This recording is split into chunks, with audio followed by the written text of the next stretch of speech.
I'm ready to throw this whole damn game away. Y'all, this is Big Brother All-Stars 22. These people are not playing like freaking All-Stars. Listen, I ain't crazy about a lot of stuff that K-Star did, but the one thing I appreciate is at the end when he was like, listen, when y'all want to play some real Big Brother and not just have a reunion, give me a call. Let me play. Because this right here, this is some bullshit. And everybody in that house is playing checkers. And the only one in that house that's playing chess is Danny. Now, she about to get caught in her own web, but she playing the game. The rest of y'all just sitting around like Cody and Tyler and them. Y'all made easy alliances. You went for the big dogs. You went for the strong people. You went for the men. Y'all all converged with each other. You got Cody in 20 alliances, Enzo in 20 alliances, and they all overlap each other. What the hell? Kevin, Ian, David, if you're not in an alliance, at this point, we in week 5. You know that there are alliances going on. So if you're not in an alliance, you know you on the outside looking in. And y'all still sitting around trying to figure shit out. I don't know. Like, I mean, I always felt like I was on the outside. You are. You ain't in no alliance. Like, this is Big Brother. You know that on day 1, people start talking that bullshit. People get in alliances before they get in the house good. They ain't unpacked. And they in alliances. So, week 5, they just evicted the 5th person from the house, and you still trying to figure out the alliances. If you ain't in one, it don't even matter. You not in one.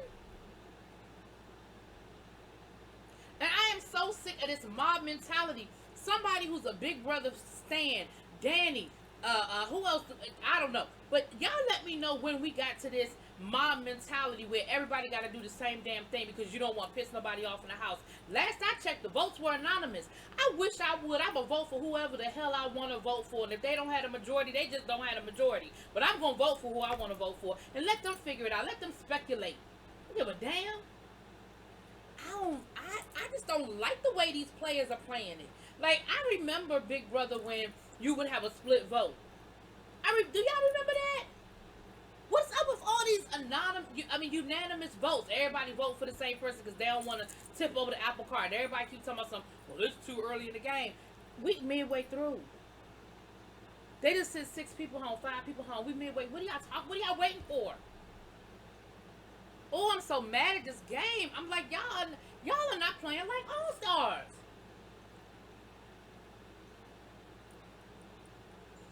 Okay, now that I have vented. K-Star know he going home, especially after Christmas goes up. Really ain't a whole lot he can do. He know he can't flip the house. He's still trying to talk to Memphis about who the alliances are, not realizing that Memphis is the damn alliance. Not only is he the alliance, he started the alliance. He know he don't know all of them, but he know enough of them and it don't matter. Tyler is on to Danny. He ain't feeling her. He ain't buying what she's selling. He sees her for her works. The only problem is Cody's still trying to defend her, talking about something. Well, I don't think it's just Danny. I think it's Danny and Day. No, you just don't. You just want Day to be gone because Day ain't done nothing to make you think she a part of nothing. Well, no, I shouldn't say that. Let me not say that. Anyway, Cody is looking at Danny and Day sideways. The good thing is that Bailey name don't seem to be up in the mix. But Tyler see her, and Tyler see her for who she is. So we will see how this week goes with the things that are going on. Kevin and Ian are starting to have some conversations, and Ian is starting to play. But see, this is what Ian did in his season, and that's why y'all should have got his ass out of there.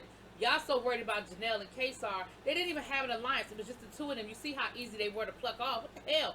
But Ian is the one. Ian and Nicole, I keep getting the initials wrong. Y'all keep correcting me in the comments. I'm sorry. But I believe it's Nicole F. She's another one y'all gotta look out for. She sits back, she chills, she plays nice, she plays that dumb blonde act, and then she comes back and she bites you in the ass. Y'all can keep sleeping on Ian and Nicole if y'all want to. Keep going for the easy pickings. I know Janelle is a beast. I know she was a legend. I get it.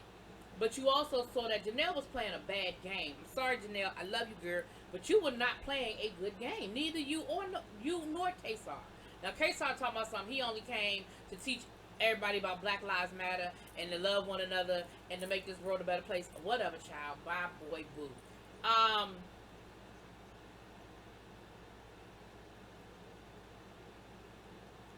Ian is sitting around figuring out, and he actually hasn't pretty much figured out.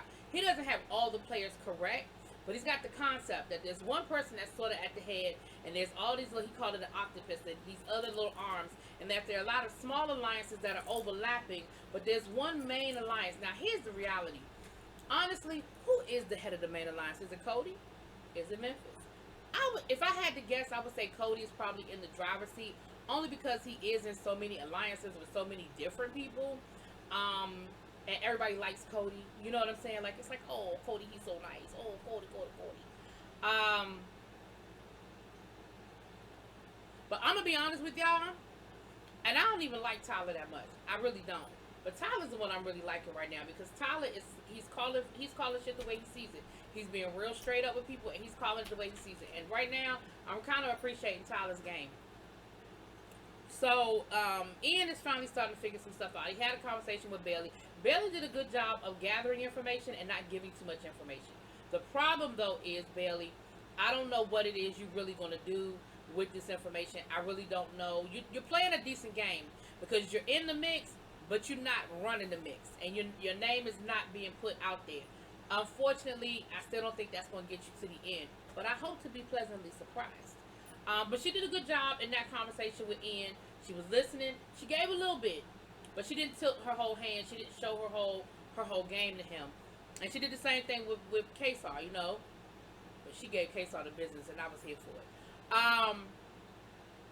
So Ian decides that he's going to basically try to get Kesar to blow up the house on his way out. Like, listen, bro, you know you don't have the votes. You know it is a snowball's chance in hell that you're going to make it past the eviction. But listen, I done figured some stuff out. Why don't you blow the house up on your way out the door? Shake things up a little bit. It's real boring around here. People ain't really playing. And Kesar was like, I know what he's doing. Like, I'm not stupid. I know he's trying to, egg me on to blow the house up on my way out the door. But you know what?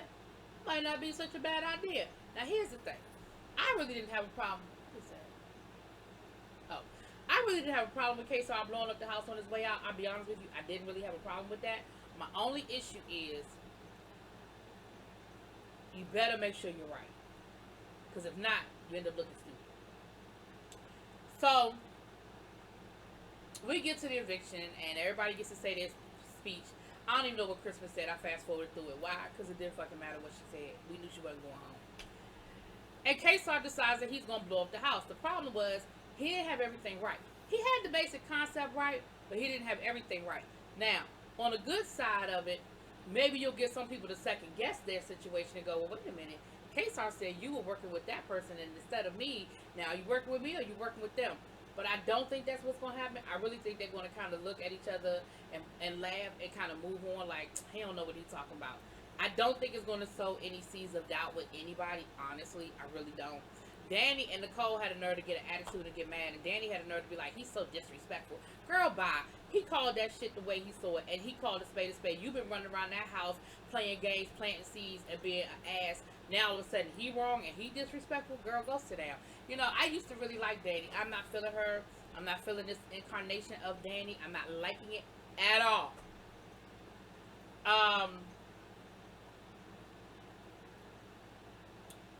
So Kesar goes, him and Julie have this whole moment, whatever. Black Lives Matter, yada, yada, yada. So we get to the head of household. Let me tell you, I'm so mad at this HOH competition. So it's one of those games where they go head to head, and then they get to pick the next two people until basically everybody gets eliminated, and it's down to the last person. Oh, I was so mad. It came down to Davon and Christmas, and I was like, please, baby, please, baby, please, baby, please, let Davon get this head of household. I said, if Davon get this head of household, baby, you talking about shake the trees, baby, because she is gunning for Danny. And I feel like Davon, I don't feel like she would have put Danny up. I feel like she would have backdoored Danny, though. I do feel like she would have tried to backdoor Danny. But she wouldn't have went head to head, but that would have been smart. That would have been smart for her not to go head to head. But I do think she would have backdoored her, or at least tried to. So, but Christmas won, which means that the same people are in charge, which means that all they're going to do is pick two more weaklings. Kevin, baby, you probably going back on the block. I hate to tell you. It's either going to be Kevin, David, or Ian. Unless something really crazy is going on that I don't know about, because I know I don't be watching the feeds like that. Unless something really crazy is going on, it's going to be one of those three people on the block, or two of those three people on the block. I would be surprised to see anybody else. I do feel like there might be a backdoor plan. If Tyler can get to Christmas and Enzo, Enzo and Christmas have been sort of kind of bunded up. I mean, not bunded up like relationship, but working together. Enzo was sort of irritated with Danny and with with Day. But if he had to choose one, he said Danny's the one he would like to see go first. So if they decide to go for Danny this week, again, I see a back door. I do not see them coming for her full speed ahead. I see a back door, but I could definitely see that going down. But as far as who's going on the block, I feel like one of them three going on the block, child. They are totally expendable at this point. And if they smart, they will get Ian out of there, because Ian is starting to play. He's revving up. He's coming out his shell. He's figuring shit out. He's starting to build relationships. He doesn't necessarily build alliances, but he is starting to build relationships. He also realized that him and Nicole F., they're not as solid as he thought they were either. So that will be very, very interesting. Anyway, y'all let me know what y'all think. Talk about it later. Peace.